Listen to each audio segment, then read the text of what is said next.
All right, so I'm going to change the view also. So welcome you all to Uncover Your Creative Gold. And so our subtitle is Unearth Your Secret Passageway to More Energy, More Magic, and More Empowerment. So I think, magic. Yeah, I think we I'm heavy into the magic. We could all definitely use more magic, I think. And so I think as we go, that some of, I mean, I can talk a little bit about my thoughts about why I chose those words and how I think that they relate to our creativity.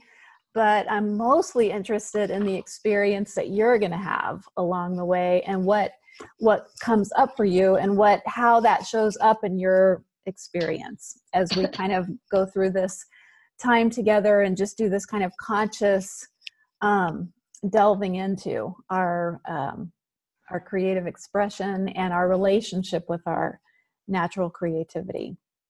So the first thing I wanted to do is just go around and introduce ourselves and let you know that I really see our time together and this whole 6 weeks together as kind of like a virtual circle, as if we were in a room together in sacred circle and going through this time. So that is the space or the container that how I see us. And so we'll talk a little bit about kind of guidelines for how to show up and be with each other in that kind of space. But anyway, let's just start with introductions. And so what I'd like to know from each one of you is what drew you to being here. And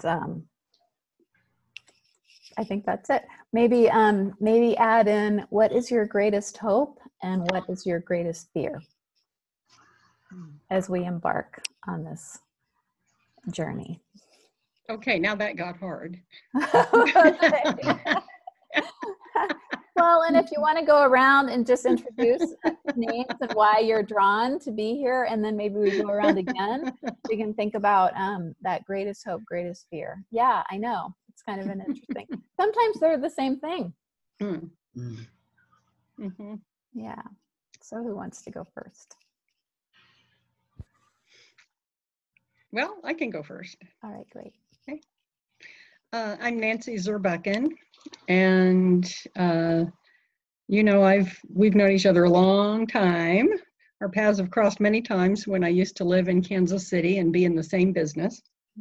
And I had my own company for quite a while, graphic design, that type of thing.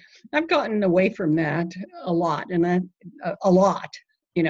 and so I feel that I have this chasm between what I really want to be doing and, actually doing it and making it a priority and making it rather than something like, I feel drawn to do it, but I'm, I don't know why I'm not spending the time doing it. And I need to get past that because I love it when I do it. Mm-hmm. And I need to get back into it, I guess. Yes. Thank you. I'm sure you probably hear that a lot. Well, I hear it a lot and I experience it a lot. I mean, even with this being, part of who I am and the work that I do, I also, you teach what you need to learn. And so I also struggle with at times about making time and making space and what am I, blah, blah, blah, a lot of the things that you mentioned. So no, I don't think you're alone. And I appreciate you sharing. And so welcome. Thanks. I can go next. All right. Okay. I'm Margot Mattis. I'm an author and a psychic and a spiritual advisor. And Pam has actually designed both of my books. And she is my spiritual book midwife. And You know, she always Mhm. does an amazing job, and I'm so grateful that you're in my life still, Pam, and able to help me with this. Mhm. So I finished my last book. It nearly killed Pam and I both, right, Pam? It really did. Because the angels just kept saying, no, we need more. So 100 pages got added at the last minute. But so I finished my book, and then I really like did a nosedive. And life is just like, okay, you did your thing. Now we're going to like turn you upside down, you know, change everything, and see if we can't heal some stuff that you kind of maybe ignored along the way in life. So I'm just at a point where I picked up art a year ago. It started calling to me. I bought art supplies. I had no idea why, because I can't say that now. I would say I have no artistic talent, but I do have some artistic talent. And it's been a really interesting journey. So I'm sorry, I'll mute these dogs when I'm done. But I'm just here because I guess my greatest hope is that I'll discover something that will give me clarity and guidance on this next phase of my life, into this transition into like who I really am and what I really want to do, and what life wants to do with me. And I guess my biggest fear, the angels just told me to stop, and we'll talk about that later. It's not apparent yet. Okay. So very happy to be here. Thank you. Welcome, Margot. Thank you. Okay, well, I guess it's me. I'm Marianne Hess. I am currently in Prescott, Arizona. I lived many years and actually was born in Fairfield, Iowa, back and forth out of there. So I'm no stranger to the Midwest, which I understand, Pamela, you're in Kansas City. Yes. I was drawn here when I originally saw the little Facebook post or something about it, and my body was drawn in, but then my head said, you have too many other projects going, you cannot start another thing. And so I talked myself out of it. Then yesterday I was having a medical intuitive reading around my health, and something popped in. I forget now what all was being said, but it was like, I need to contact Pamela. So I did, and kind of looked at the information again and contacted her. And I really, throughout my life, I've gone through phases of being with artists in relationships and whatever, but I never considered myself really, you know, that creative, whatever. They're the one, right? And throughout my life also, I bought art materials from now and again, and never really done a whole lot with them. But I love the creative process. I love movement and creative movement and writing. And I'm in a video challenge. We're doing 2-minute videos for 17 days. And that was fun. You know, I was speaking spontaneously. It was like, oh, I'm creating in the moment. Okay, good. And so I was kind of going along the last month or so, in February anyway, doing well. And then it was like something just, and I'm closed down, and I don't know why. And I'm going through some up-leveling, quote unquote. So I'm releasing a lot of sobbing, blah, blah, blah, blah, blah, all that, and going through it. But at the same time, I feel like I've disconnected, and it's like, okay, what's that about? Because I am in a program with Pamela, where we do tune in and we're in our bodies and connecting. So I do that, but there's something else amiss. So I thought, okay, let's delve in, see if I can uncover it, unearth it, whatever the word might be, get in touch so that I can be in the flow again. I want to be in the flow all the time, but I'm not doing so hot at that. Yeah. Thank you. I hear you. Oh, can I add something too? Because you really triggered something, Marianne, because I just was recently diagnosed with breast cancer. And I've been having all these, it's fine, it's already out, I'm going to be okay. But like I hit 55, which was last year in September, and everything went crazy. It was insane. Like my whole body was just like, every part was just freaking out and breaking down. So a lot of this is like, you know, health challenge. And I told Pam that I've been, you know, kind of painting things and not realizing when I'm painting, they turn out to be to do with my health. So that's a lot too, what drew me to this, especially, at this time in my life. It's perfect.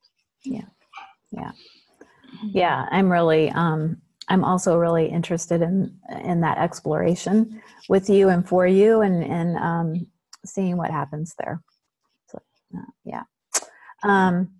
and Marianne, just thank you for sharing. And I also understand. I feel similarly, and I just want everybody to whatever comes up when you are sharing, either while we're on time together or during your personal exploration when we're not actually on Zoom together, that all feelings are welcome. So whatever is coming up is welcome.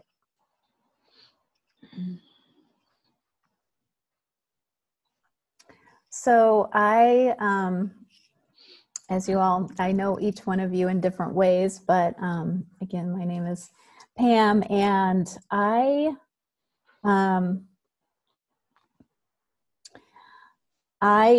come from a background of being labeled an artist or being labeled a designer, and chose a career pathway to incorporate that into my life. And about 20 years ago, I discovered something called painting from the source. And I just saw a little blurb about it on the back of a newsletter. And I just thought, oh, that sounds really cool. And I stuck it in my purse. And 2 days later, my mom gave me that book for Christmas, not having any idea that I had picked up that newsletter. So definitely something was trying to get my attention to take a look at that and study it. And it just has been a very profound aspect of my life and my creative journey. And not only my creative journey, but my life journey, because I think really when we create this way, and I'll talk about that a little bit more, it really is a metaphor for how we walk through life and meet life and process with life. And so it's given me an expanded framework, I guess I would say, for meeting a lot of life and relationships and all kinds of things. So during that time, I ended up training with the author of that book. We did a 2-year intensive training, which I would kind of consider like my master's degree, and discovered that for me, there is some element of that is really part of my life's work. And so that's taken different forms and shapes and forms along the way. But I want to keep delving more deeply into doing it and sharing it with the world in whatever capacity that is what I feel called to do. And it, as I think, as Marianne said, it doing that up-leveling or expanding is, so many triggers. and so much stuff is coming up around that. And I think that what I find so touching about this notion of, because I've done a lot of reflection about why is this important? Why do we need this? Why did we lose this? How do we recover this? And by that, I mean our natural creativity. And I would also make a distinction between our natural creativity and artistic skill. And so I think that is important to at least ponder if that's not already a part of your belief system.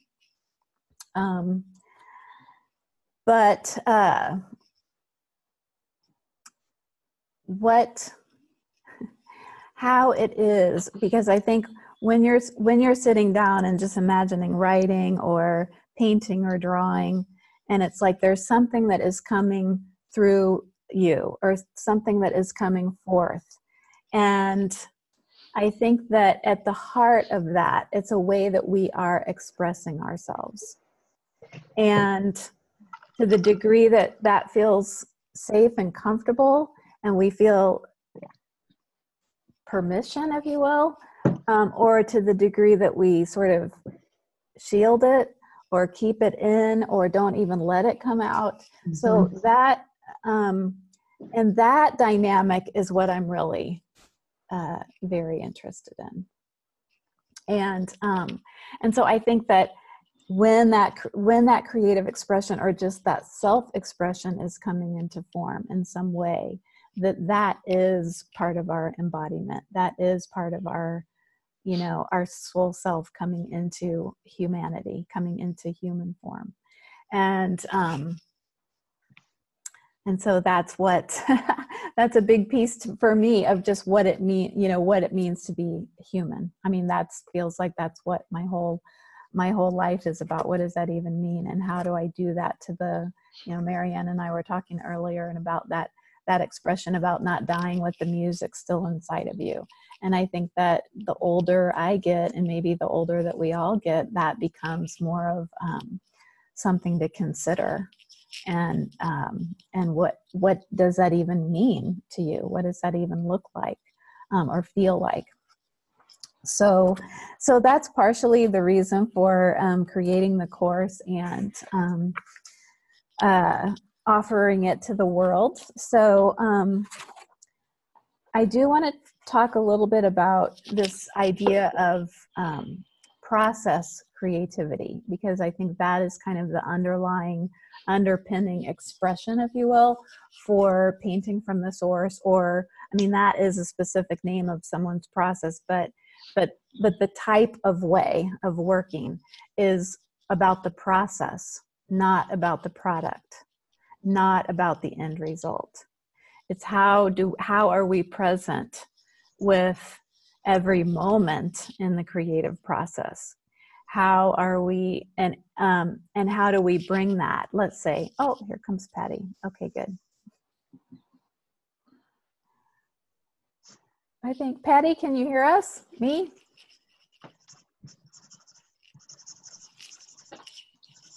All right. Just a moment.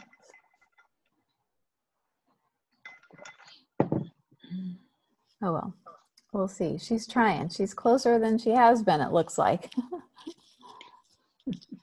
I gotta make sure I can read this. That's like me. I thought I was wondering if she was muted, but I can't see. She's not on enough that I can actually unmute. Oh, there we go. Unmute her if she's muted. Oh, she just popped off. Okay. So how are we present with every part of the creative process? And how are we with,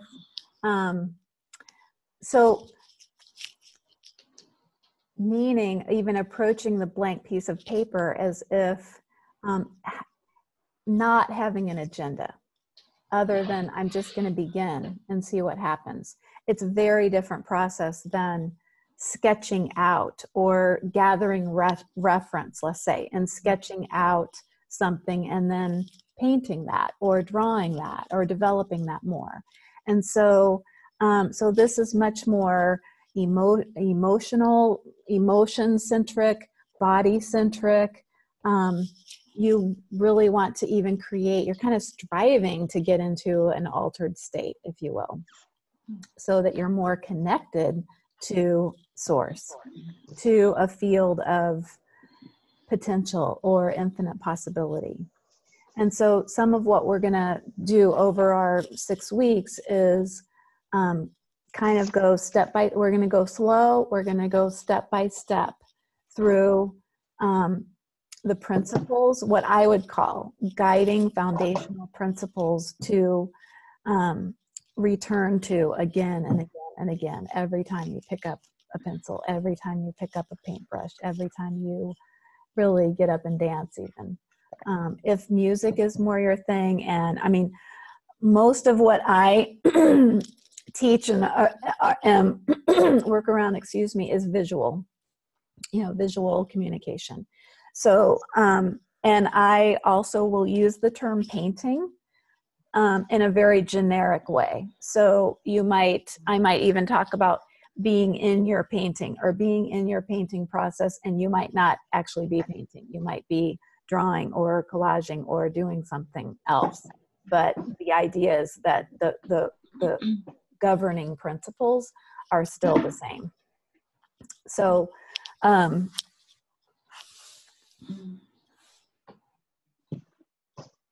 so I want to make sure that I'm just touching into everything that I want to talk about with that.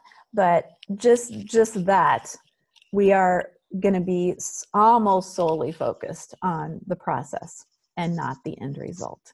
And so we're stepping into and for some of us, this is going to be really a challenge, or it's going to be really different, because all of us are culturally programmed to care about the end result and to focus on the end result. The end result, the bottom line, cut to the chase, was this, all of that, okay?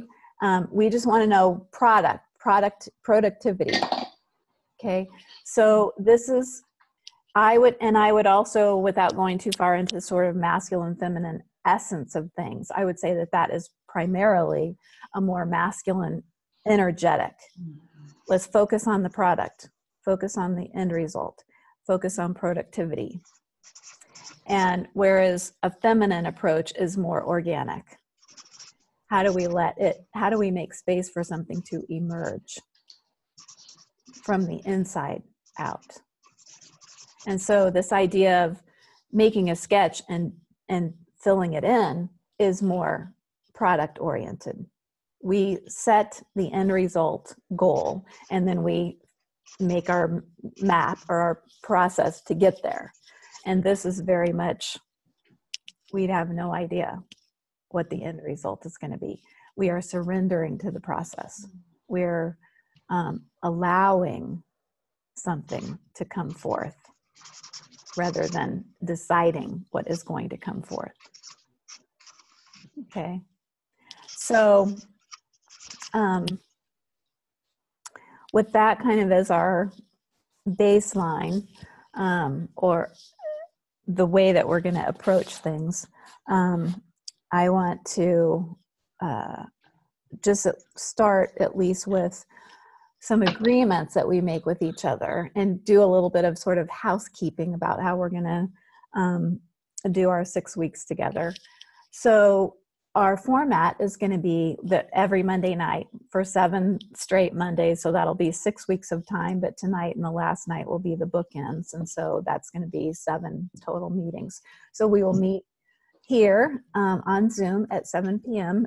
Central Time. So that'll be 5 p.m. for Marianne, because she's on Arizona time. And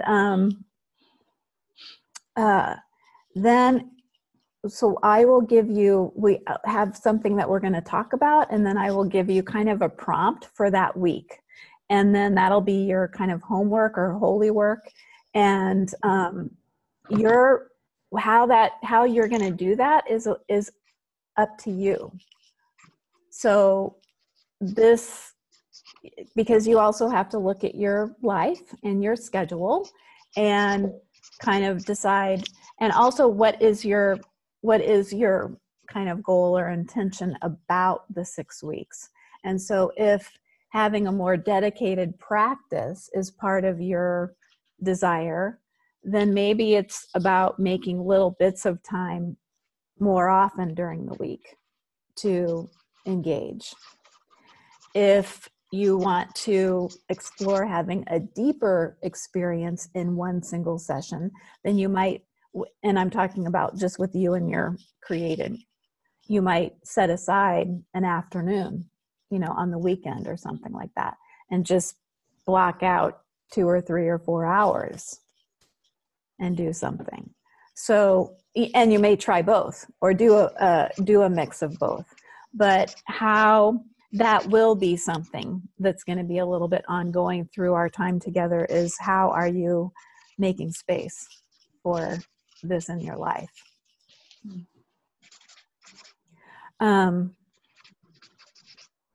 So then I like to do a midweek check-in. And so we can talk about what works the best for us, because I believe that 2 or 3 or 4 of us may have a more conventional full-time job or work schedule.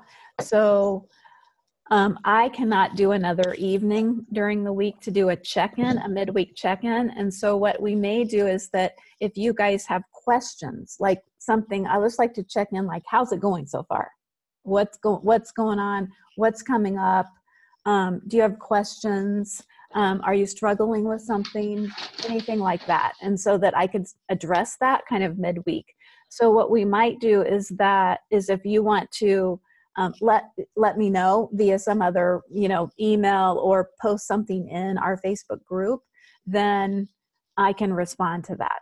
So I may just go on and do a Facebook Live just right in our group, or do a Zoom recording where, whoever can get on is fine, but mostly I would just be talking to, kind of just doing that midweek check-in that would be available. Marianne. Is the Facebook group already formed? No, I'm going to put everybody in, because I'm still not friends with, I'm actually not, Nancy, are you on Facebook? Yes. Okay, so we need to become friends, and then I can add you to the group. Oh, okay. And then Cheryl, I have a question mark about her, because I don't think I'm friends with her on Facebook either. So I need to make sure that she's on. And then, so within the day, I will create the group and get everybody in there. Yes. And the name of it will be? Same thing, Creative Gold, Uncover Your Creative Gold. Oh, okay. And I'll just put you in the group. And so you'll see that you've been added to the group. And then I will, every time we have whatever we are covering on this week, I'll make a post that says, this is our, prompt or our kind of theme for this week. And then you can post in there. So to the degree that you want to share, and I really encourage you to, because I think even if it feels a little bit scary, or you feel maybe a little bit of embarrassment, like imagine if we were all painting in the same room together. Our primary focus is going to be on what we're doing, but we're going to be in the community of other people who are painting, or who are just like us, showing up with their courage and their bravery to their painting and to their process. And so to the degree that you would feel comfortable sharing any aspect of that in the Facebook group, and just kind of allow yourself to be witnessed, I guess, so gosh, when I had my first painting workshop like this, and this was a really new experience for me, I bawled my eyes out the whole entire time that we went around and just did sharing. Like the group just moved around and witnessed each person with their painting. And it was so powerful. It was so powerful. And then to stand up in front of my own and just be witnessed, and Aviva was asking me questions and I was just crying the whole time. But even so, there's just something really moving. I mean, I don't know what else to say other than that it's just powerful. And you also don't know what you're doing and what you are, maybe I was really struggling with how to bring a little more, joy into my painting, because it seems easier to paint the heavy stuff, and so this is what I did. And so just to be seen in that.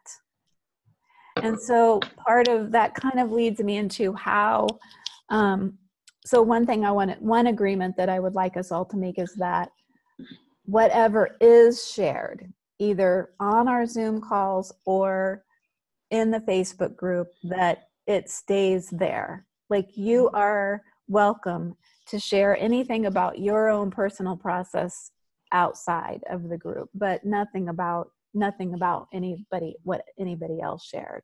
So just as a way of sort of creating that safety with us in our group, that we just make that agreement. That's good to know. Together. So, Yeah. And then as far as responding to other people, as much as possible, if we can stay in a mode of, I see you and I see your painting, or thank you for sharing. I really appreciate your ... rather than, oh, that's so beautiful, or wow, that's really disturbing to me. So as much as possible, if we can stay and just really in a witnessing place, I just see you. And so I was just going to say real quickly before I forget, positive comments can take us out of our process as much as the obviously negative comments. If somebody comments negatively, which is one of the things that most of us are most afraid of. But positive comments can kind of take us out of our process too, because it can set up this kind of really underlying unconscious expectation to meet that standard somehow on an ongoing level, like, wow, those flowers that you painted are so beautiful. And it's like, well, God, what if I paint ugly flowers next time? Will you edit yourself? And so if you know that you're in a space that you have permission, and I mean like paint, and I mean you have permission to paint, the ugliest shit, if that's what's up, that there's a safe space for that, so Margot, what did you want to say? I wanted to say, like, if we emotionally connect to another person's painting and it's kind of in line with what they're expressing about it, is that okay to say, I see you and I this really invokes in me, blah, blah, blah, or not? Well, one thing that might be good too is just to ask the other person. Or you could say, I'm really moved by this. Would you mind if I shared a little bit more, or something like that? Just ask permission to share. But as much as possible, if we can keep everything, I see, we struggled with this a little bit too, because sometimes I'm thinking of one person back when we used to paint together, and, we all were operating in this kind of like, don't comment, so much, or, but we were like so intrigued with what she was doing. Like we just wanted to be, like we were kind of just following along, because it can just be so heart opening, to really, especially when somebody is really struggling. I mean, this woman was, during our class together, she had an episode of Bell's palsy. Oh my gosh. And so part of her face was paralyzed, and she already had established a pattern. Like almost all of her paintings were her face, kind of as a child, and like over and over and over. And then she started painting it with what it felt like to be, have this paralyzed. And so part of the face would be dripping a little bit. And it was just so tender, really, it was just so moving. And so, we're trying to figure out how do we tell her, I know we're not supposed to comment or say anything, but I just want you to know that I'm so moved by your process. Thank you.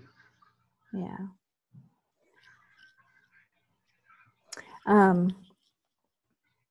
So let's see what else I want to cover about. Oh, okay. So I would like you to consider staying in one painting through the entire time that we're together. And open to the possibility that it can just take many forms during that time. It may evolve, it may change, it might shrink, it might grow, whatever. But that you open, like, think of beginning as, okay, I'm in my painting. And every time I'm out in the world, I'm in my painting. When I'm in my dream time, I'm in my painting. Maybe there's something that you dream about that is while you're in this painting and you remember it. How could you bring that into the painting? You know, so for example, and I haven't done it yet, but for example, I'm in a big painting process right now. So that's going to be part of what I'm going to be doing during our time together. And it really started probably back last fall, when I just got like one more kind of hit, if you will, while I was in meditation, like, just get a big canvas, like big piece of canvas, not even like a wrapped around a canvas or a frame. And, you know, I just like, I want big. And so but it's taken a little time to actually get to the store and buy something and get it here. And then I'm like, I have no place in my life to unroll this piece of canvas. So I'm having to turn my, you know, literally, like I said in my email, my whole place is upside down. And so right now I'm sitting in a completely empty room and getting ready. I'm turning it into my studio. So I have no living room and dining room anymore. I just have turned the whole thing into my studio so that I have more room and I can literally unroll this canvas. And I don't know, you know, I know one little piece since I bought the canvas that a little, you know, like, aha. But other than that, I don't know. I don't know what's going to happen. I don't know what it's about. I don't know what it's going to reveal. But it's making me make space for it in my life and in my physical home and in my life. So something is wanting to come through. And so I'm just taking step by step and following those prompts. But so I shared on Facebook that the first pieces of furniture that were getting moved out, it was like, well, I'm so excited because this is a change that I want, but I could also feel that evening, kind of the emptiness and kind of the, like, times are changing. Something's happening. And it's like, yes, I want it. And there's also a loss that something's there's kind of that grief, loss feeling that's just in there in the change too. So I was just sitting there at Tom's place on the sofa working at night. And all of a sudden I realized there was a bat flying around the room with me. And so, you know, in the medicine card realm, bats symbolize rebirth. And it was right at the spring equinox. And so I had a small watercolor going. But then what I would have done, or the next thing to do really, is how could I bring something about the bat into the painting? Because it's partially like a way of weaving life together in a way. And just acknowledging that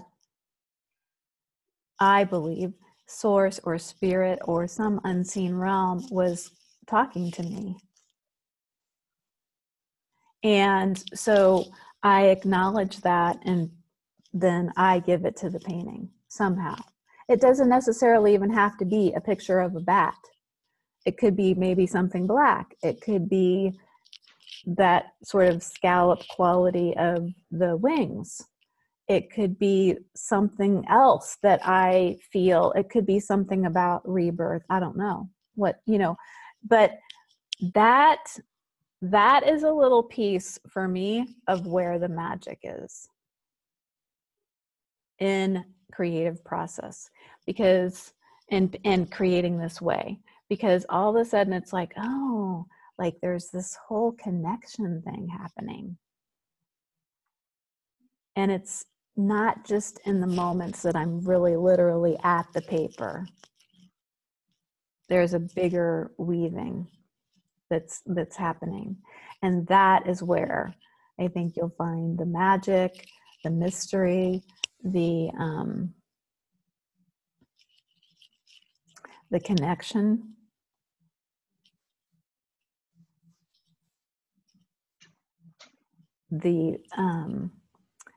The surprise, you know, those are the things that when I'm just doing something a little bit random, maybe with the paint, and all of a sudden I see a face there, I just am like, oh my gosh, like just that moment of like something, because I showed up and just because I was playing, like some being just sort of showed up in my painting.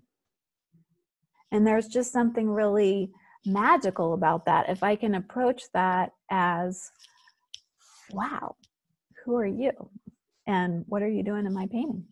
You know? And so it's just a little bit of a different way of being with creativity. And so I'm not teaching you how to draw or how to paint or how to do anything other than how to allow and how to trust and how to navigate and how to bring that emotion into your painting that's coming up, that's real right now, that's authentic. And it starts to be rich. It's not always exactly how we want it to be, but there's something kind of transformational and magical about allowing it to be what it wants to be. And I think that then we get to experience that feeling, that part of that flow that's coming through us. That's where some of that magic and that juice is too.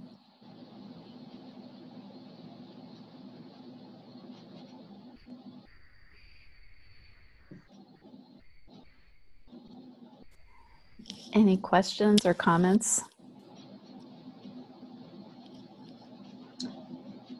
I have a question. I know you said the painting is not a painting per se, paint with paints. So how do we begin this process? I don't consider myself a painter with paints. So how would one begin? Well, first of all, this week I really don't, my first prompt for you is not going to involve painting or really doing much. I really want you to start with, so this week is called Hanta Yo.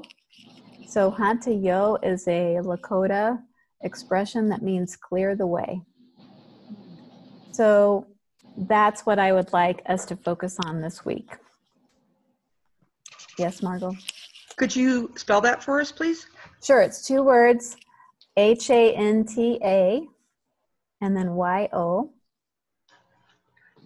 So we might have also heard an expression called clearing the dross. Right. So this is, so I would really like you to take some reflective time this week and maybe do some journaling. It might be, so you can see if any of these things, I'm going to just list off a few ideas that may or may not, be you. And maybe something that is you is not even on the list, and it might not even emerge until you're in some of this reflective time. But what I would like you to do is reflect on what your beliefs are about your creativity. What does it mean to you to be an artist? What does that stir up in you? So sometimes I'll ask, Are you an artist? If yes, how do you know? And if no, how do you know? Like where did you get this? Where did you get these messages? And do you have some art scars? So one of my emails, I specifically wrote about Brene Brown's research on trauma and shame, or shame and vulnerability, sorry. And what they discovered in all of their research about talking to adults is nearly 80% of adults can identify a time in their early learning life that they felt shamed or felt shame around how their ability to learn. And nearly half of those people, it was related to a creative pursuit. It was related to something that they were creating. And so I don't know what may bubble up for you in the kind of just opening up the space for this reflection. I have heard a number of stories from people about being, first grade, second grade, third grade. They'll come in my studio, they'll stand at the paint table, and they'll say, my second grade teacher told me that my purple tree was not the way to paint a tree. And so I decided right in that moment that I would never pick up a paintbrush again in my life. And I was like, wow, that is powerful. To have that clear of a memory about something in second grade and remembering that they vowed to shut down right then and there. And that now they're 60 and they're standing in front of my paints and saying, and this is the first time I'm back. Wow. So, and so when I read that,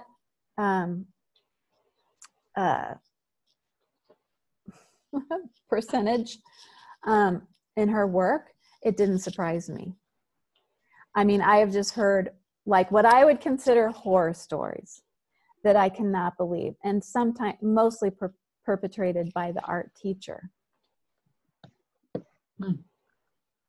Somebody told me that they drew a bird and their teacher came and ripped it up in front of the class. Oh no. When they're first or second grade. That's awful. So there's something, and I'm not exactly sure what like the bigger picture of this is, but there's something around like some force that is stopping an authentic imagination. And so I just want you to ponder that a little bit. You might have a specific incident or incidents, and maybe it would be good for you as an adult now to write a letter to that art teacher or to that friend or to that parent or to that sibling, because maybe it was a sibling in the family that was labeled, quote, the artist. And so then obviously so-and-so is the artist in the family. Like we can only have one, I don't know. But that's not an uncommon thing either. You might think about, because maybe it's not an art scar. Maybe you remember that you painted and colored and played and did paper dolls and all kinds of stuff when you were little. And so maybe it is around, why did I quit? Like what, or how did that turn into something else?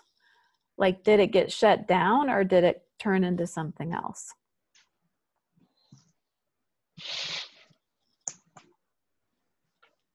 Do you have any guilt around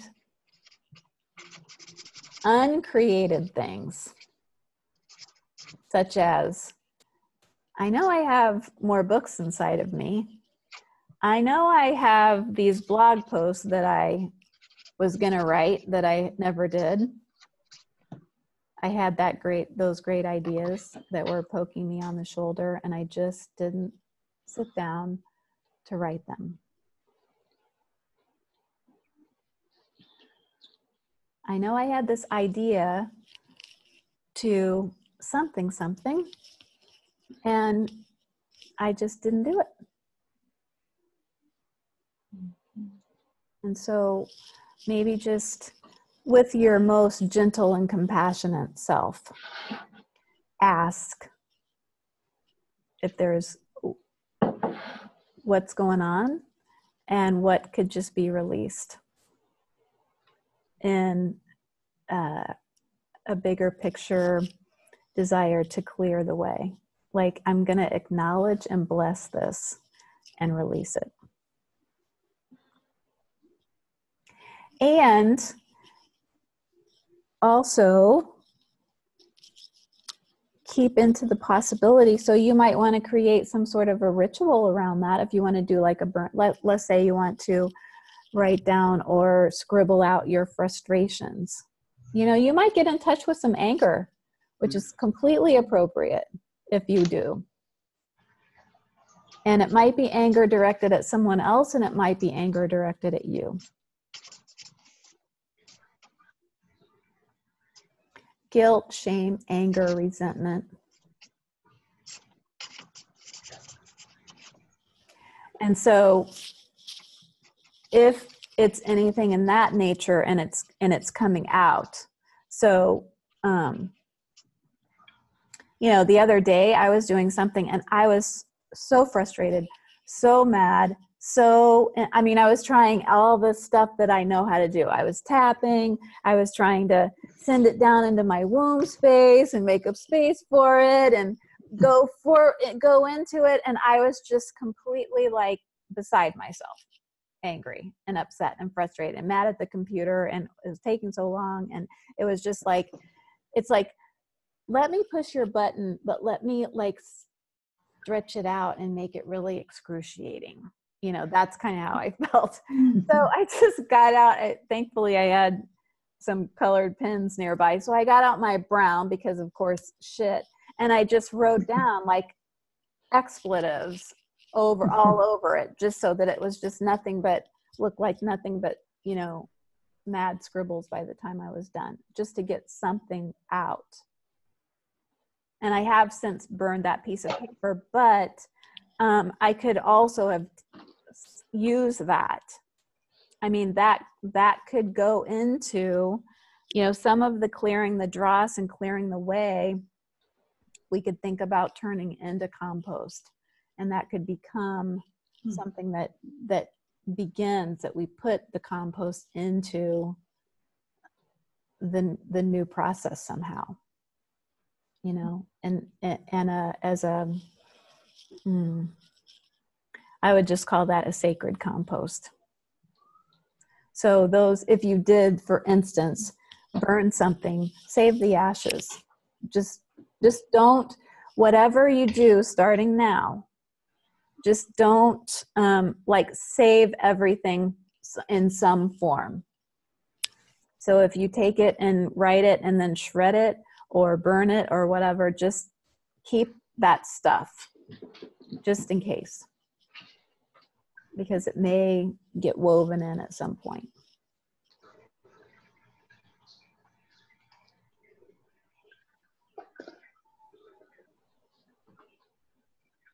Is anything else coming up? Is there anything else? I'm trying to think of some other things. Some people just flat out don't. Sorry? The sheer unmitigated terror at the thought of starting. Yeah. And so just making a space for that. Okay. Yeah. So part of, like, everything is grist for the mill. Once you're in this process, okay, so that might be the very beginning. I have paper and I have terror. Okay. And so I want to completely honor that terror, to be honest with you. Okay.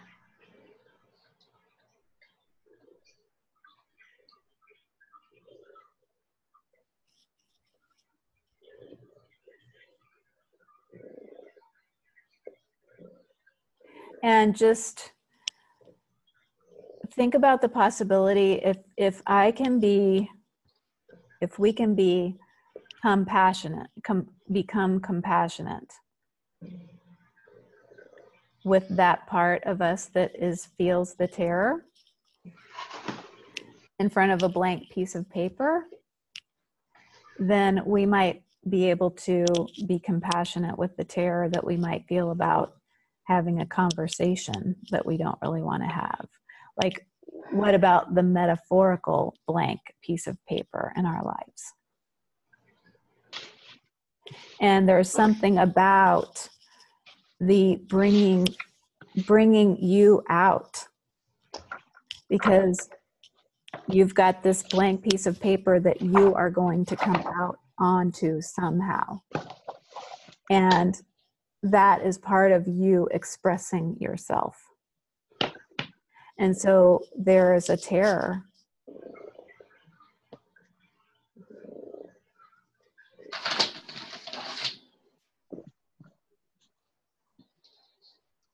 And so first, we make a space for the terror. Thanks. And so when I say like all is welcome, so part of what I would say is healing about approaching your creativity this way is because if you think about healing, the root word of healing is to be made whole. And so we have to make room for everything.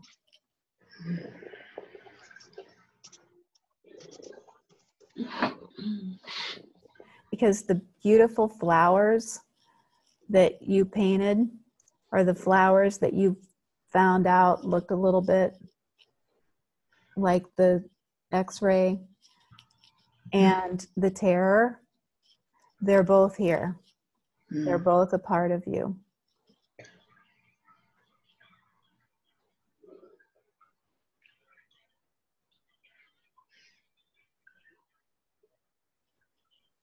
And part of that terror is probably there also. I have terror also. So and so that shows up not only in my creative process, that shows up whenever I'm going to do something new, or whenever I need to show up and be real, or do something that exposes who I am. And so I can practice this a little bit in my painting, so to speak, in my painting process. And when I have the experience of the transformation that can happen just in my painting, if I stay with all these things, there's a knowingness in my body now somewhere that the terror is frightening, but it's not going to destroy me.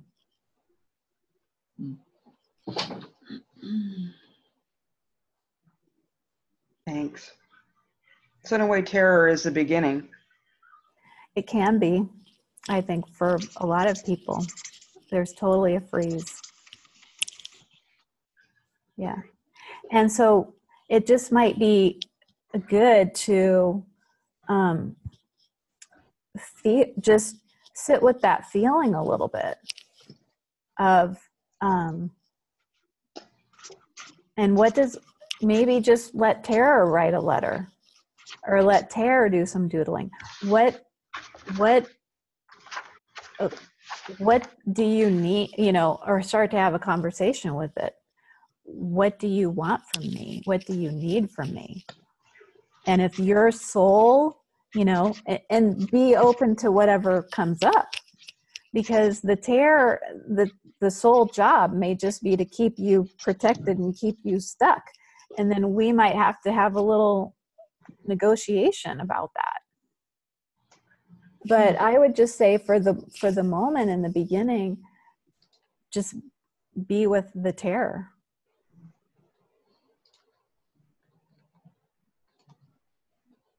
There's this might not be the first time that I bring this up, but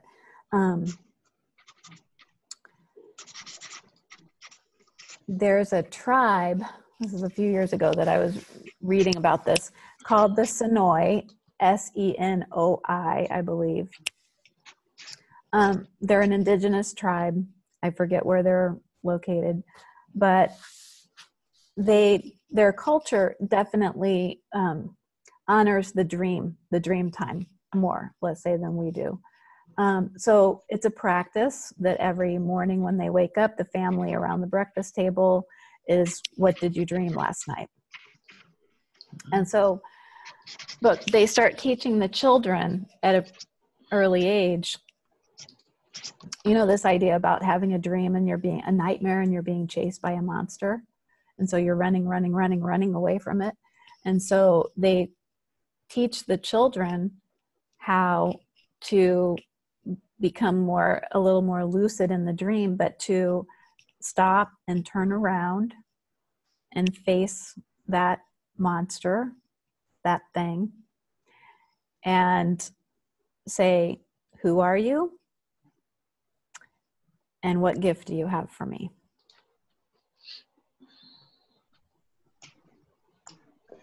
Who are you? Why are you chasing me? And what gift do you have for me? And so just asking that question, or even thinking the possibility that this thing that's chasing you might have a gift for you, that it just starts a reframe. And so that kind of question may come up, again and again and again, because we will have these places again and again that feel like, this is not, I don't want to look at that. I don't want to see that. I don't want to be in, I have this vision in my mind about how beautiful it's going to be, and it's just not coming out that way. So maybe I should just set that aside and start again. And so I would say, let's stay here. And let's let the feelings come up that are coming up around, my judgment around, this isn't good enough. It's not the way I wanted it, blah, blah, blah, blah, blah. Like, that dynamic is an internal dynamic. And so navigating through that tough spot is going to yield more than setting it aside or throwing it away and starting again, because you're just going to get to the same point again at some point. So if everything goes in, the painting is like a cauldron. Everything goes in.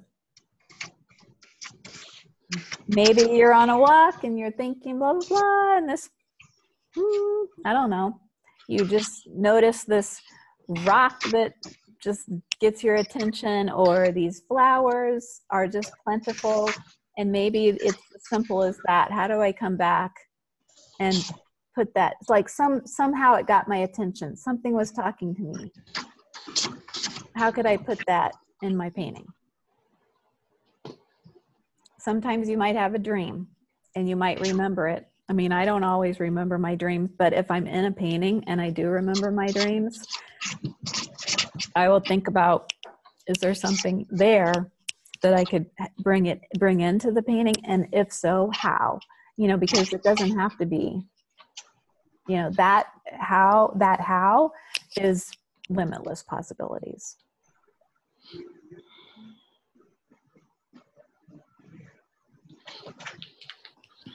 So, I have another question. Yeah. Okay. Sorry. What if, if if I see a bird or something that talks to me, I probably can't paint or draw a bird. So can I collage something or clip something out, or am I Yeah, supposed to absolutely. try and express that anyway? If we were doing, if we were just, kind of strictly painting, in a room together, I would say, just paint it to the best of your ability. Like it's not about, because it's not about, let's say you see a cardinal. It's not about bringing a photoreal cardinal into the painting. It's like because it might be, what does cardinal mean to me? It's just like, it's some way to honor that cardinal showed up and cardinal was getting my attention. What does that mean to me? It could just be that you put red dots in there somewhere because cardinal's red dots. It doesn't have to be a picture of a cardinal, and it certainly doesn't have to be a photoreal. It's your cardinal. And it's how you would bring something about that exchange into the painting or into the creation. Thank you. Mm-hmm. So that could potentially be a big thing for some people, is, again, that I have this image in my head, but I don't maybe have the skill to actually paint it out that way. But it's like, how can I, think about, and we'll go more deeply into this next week, but think about if you're around children painting or drawing, they're not, nothing inhibits them. They don't know how to paint a cardinal. They just said, it's not about that for them. They just go, oh, red bird, and then they draw it. And it just comes out, it's their red bird. Like, it's amazing, really, when you think about it. I remember I would be,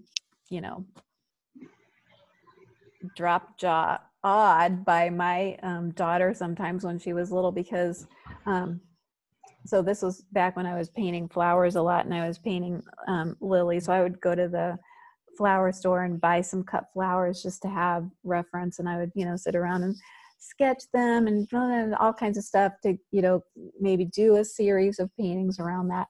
And so I'd have the cut flowers in a glass vase on the table, and I would be thinking, well, I might draw one. And then I come in one day and my daughter has drawn the entire vase and the whole bouquet of flowers. Like, what, she's 5 or something like that. And I'm like, doesn't she know glass is like the hardest thing to draw?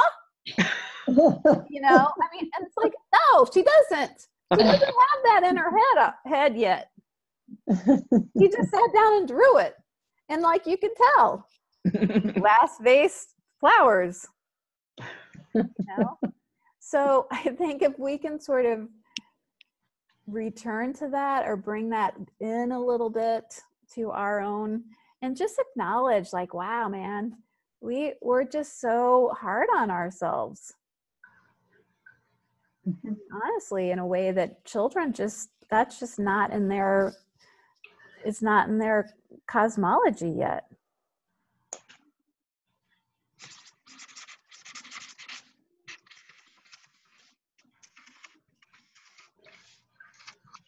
Okay, somebody else have a question? I just want to clarify, this week we're just writing. Writing, or doing, if you want to doodle or something, but just mostly the focus is on clearing the way. Like, what do I need to clear? So we're not collecting things this week. No. We're clearing things. Yes. Yeah. I'm like, okay. And it might you might also give some thought to, how am I going to clear a space in my, like, is this going to feel appropriate?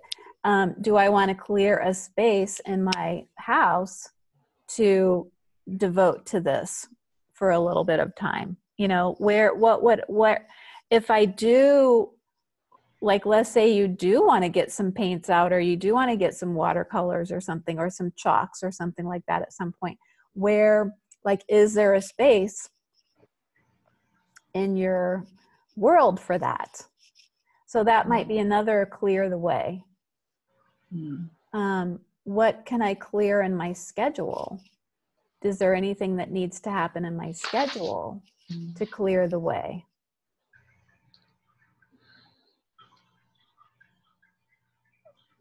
And again, you know, small steps lead to big changes. So it doesn't have to be, you don't have to put plastic all over a whole entire room of your house, or, you know, quit your day job or anything. It's just, how can this happen right now?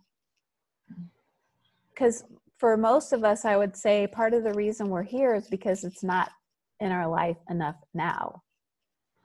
So what needs to happen for you for it to be in your life a little bit more?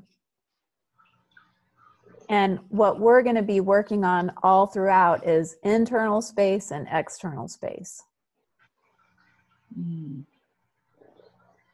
So part of the reflecting and maybe journaling and writing or doodling, you know, you might just do some doodling and just see what comes up, because that can also just, you might want to just spend a little time doodling with your non-dominant hand and just see what kind of memories come up. But with this open question, like, what I would consider all of that internal space, clearing internal space. And it might even be a little bit of forgiveness work, especially if it's around self, you know, well, it could be if any anger or resentment comes up, or guilt about anything that you didn't do around your creativity, or ways that you feel like you were ashamed or shamed yourself because you tried to create something and it went to crap or something like that. Like, maybe that might be, well, when I did take a risk and I did this thing, and then a bad reaction, something didn't come great out of that. So then I decided on some level it's not safe to create, or it's not safe to express my imagination. It's not safe to express my ideas.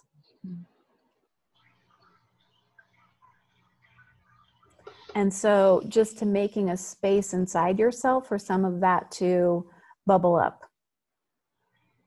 And then what can you do with that? You know, whether that is a letter, or that is a crying, you know.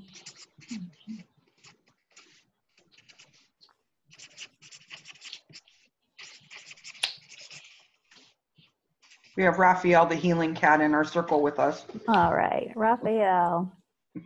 I love hearing him. He's amazing. He just came up to me. I didn't ask him. He was just like right here, pick me up. He never sits on me like this. He's just purring the whole time. He is awesome. Thank you, buddy. So, any other questions before we kind of wrap up for this evening? You'll communicate by email about the Facebook? Oh, yeah. So I have everybody's email. So probably what I will do is I'll send you an email just to let you know the Facebook group is created. You might see a notification on, you know, on Facebook that you're in the group. And then I'll have kind of the post for this week. And so you can share in there. And also I'll have a welcome, you know, introduce yourself. So if you want to, I mean, we're kind of a small group. So, but for sure, you know, Cheryl and Patty, since Patty wasn't able to get on, and I'm not sure, Cheryl did say that, that there might be some times that she does not get on live, but, you know, she definitely wanted to be in. So And that sometimes is a little natural too, that some people engage and participate a lot more in the Facebook group, and other people are kind of doing their thing, but more, on their own or on the periphery. So on the yes, Facebook. I was on the Facebook. Are you going to put some posts or some thought, kind of reiterate to keep us kind of on track this week? So there will be there will be kind of the prompt post. So it'll be, Hantiyo, clear the way, and just, I'll kind of reiterate some of the things that we just went over. Just so you'll have that as a reminder there. So we might do something, maybe what we should do is, whenever you're posting, I'm not sure I care. I don't know whether, because I've kind of done it a couple of different ways. And I'm also open to your input as well, for those of you that are very active in groups of this nature. Do you find it's more organized to, if there's a prompt post, that everybody just comments, like enters stuff by comment, rather than making new posts every time, so that you're trying to figure out, so that might be, from an organizational standpoint, a little bit like, put and you're sharing also, like, if you want to share an entire, everything that you're creating, that's fine. And you can also just maybe also give a recap.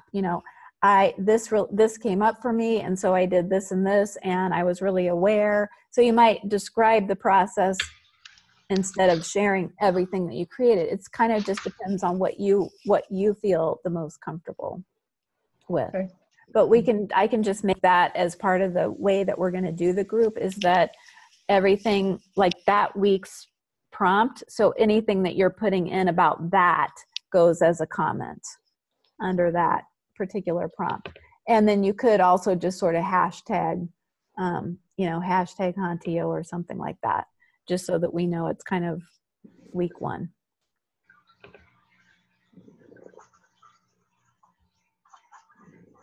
And then you're welcome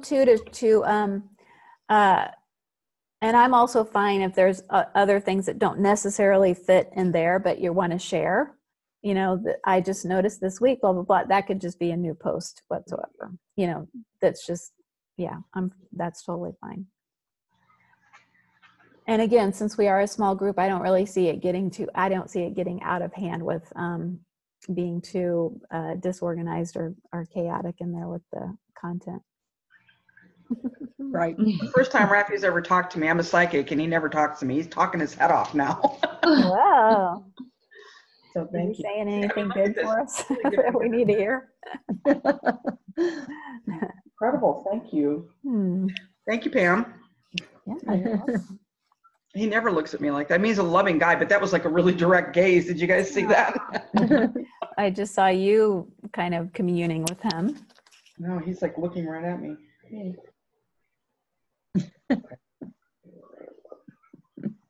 He says it's not going to be as hard as you think. God is with you. So I just would like to finish up tonight with kind of an opening prayer for our entire 6 weeks together. So just maybe close your eyes and maybe just also bring your hands down into your belly and to hold your womb space.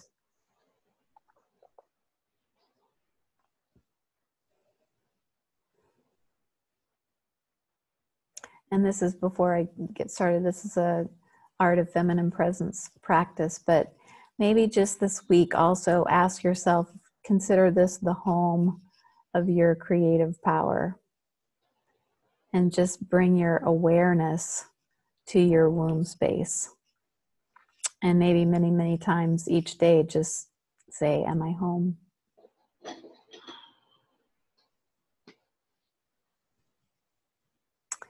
So thank you all for your courage and your curiosity and your willingness to show up for yourself and for your creativity.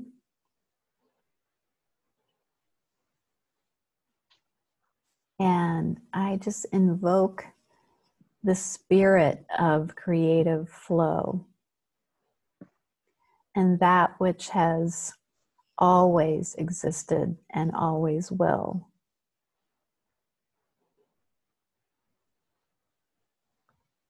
And that there is a creative flow and a creative power that set this universe in motion. And that moves through us, and that moves through all of nature and all of life.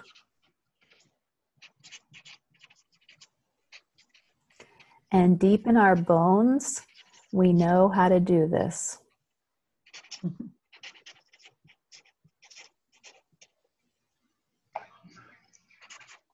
And so we trust that Source will bring us what we most need in this experience together. Even if it doesn't look like we want it to, and even if it doesn't look like we think that it should.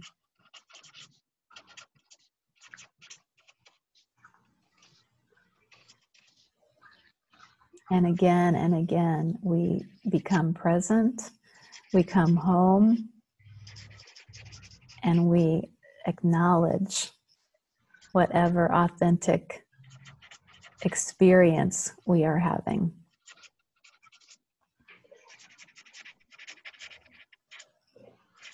And be willing to bring that into some kind of expression.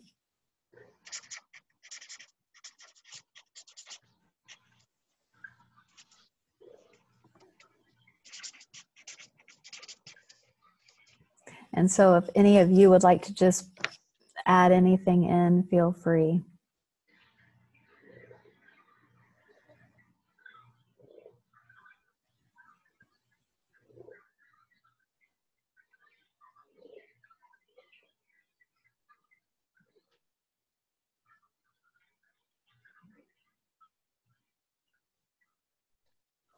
And so I seal this prayer with an aho.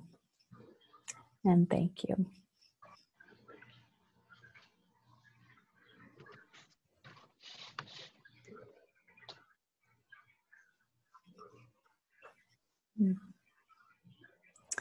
So thank you all again. And I will look forward to seeing you in the group or next Monday at the very latest.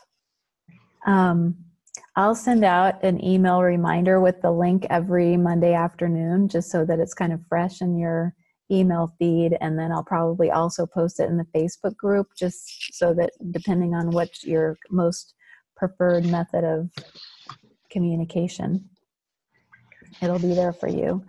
And then Nancy, I will try to find you on Facebook and make sure that we are become friends first. That's the first step. Okay. Look, Rafi just left. He knows it's over. I'm done. So do you have any questions at all? Well, I feel like I don't know enough to ask a question, so I think that's part of the process. Yeah. Okay. At this stage, for me. Yeah. All right. Okay. Well, we will sign off, and I will see you in the digital world somewhere. Okay. Thank you. All right. Thank you. Thank you, Pam. Namaste. Thank you. Have a good week. You too. Bye. Bye-bye.